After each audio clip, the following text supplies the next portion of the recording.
saya diminta oleh Pak Sintong Panjaitan untuk keluar. Saya tidak tahu apa yang mau terjadi. Jadi saya keluar dari ruang Pak Habibie.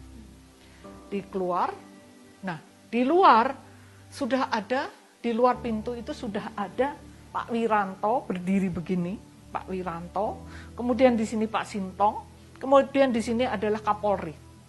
Dan saya berdiri di tengah begini. Saya berdiri di tengah. Mereka mepet saya. Dan yang pertama adalah Pak Wiranto. Kamu berbohong ya, mengumumkan kejadian-kejadian perkosaan yang itu tidak terjadi dan memperburuk nama bangsa Indonesia. Itu Pak Wiranto begini. Kemudian Pak Kapolri, ketika Pak Kapolri bilang begini, kamu harus bertanggung jawab. Dia bilang. Terus Pak Sintong begini, dia baru saja melaporkan pada Presiden. Gitu. Jadi semua ke sini, ke menunjuk saya. Saya diam, waktu tiganya berbicara, saya diam saja. Saya melihat mukanya Pak Wiranto gini. Dan ketika Pak Sintong terakhir mengatakan bahwa kamu harus bertanggung jawab, dia baru saja melapor pada Presiden. Begitu dia soalnya saya bilang, saya langsung begini, saya tidak berbohong dan saya melaporkan kejadian yang terjadi apa adanya. Saya tidak punya intensi untuk memperburuk nama bangsa Indonesia. Saya tidak berbohong. Saya bertanggung jawab dan saya berani. Setelah saya bilang berani, saya membalik dan saya masuk ke ruang Pak.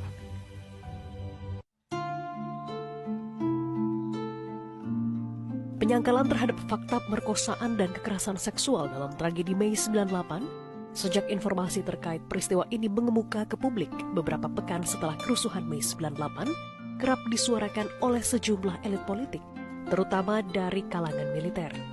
Meski demikian, B.J. Habibie yang kala itu baru 52 hari menggantikan Soeharto sebagai presiden, mengambil keputusan yang berani.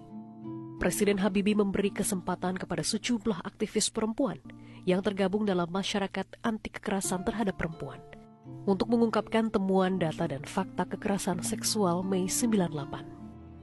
Setelah kami presentasi pada Pak Habibie, Pak Habibie almarhum mengatakan, saya percaya itu ada.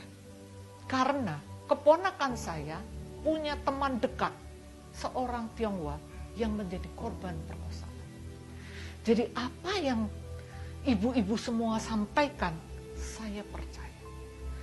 Dan ya ini saya singkat saja. Dan Pak Habibie bilang, sekarang apa yang harus saya lakukan untuk ini?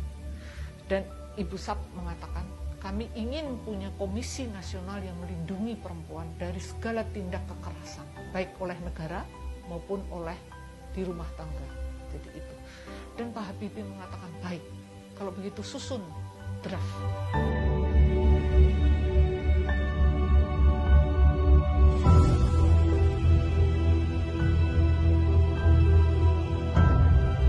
Selama proses pencarian fakta oleh TGPF, para pendamping korban dan tim relawan untuk kemanusiaan terus menyuarakan hak korban untuk mendapat keadilan.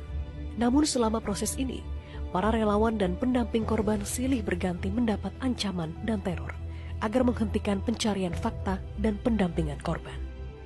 Luar biasanya, usaha penyangkalan publik itu besar sekali. Bukan hanya dengan negasi di media massa, tapi juga teror-teror terus terjadi. Saya dikirimi granat di kantor saya supaya berhenti melakukan investigasi. Saya ditelepon setiap hari antara jam 2, jam 3 sampai jam 4. Itu selalu saya ditelepon.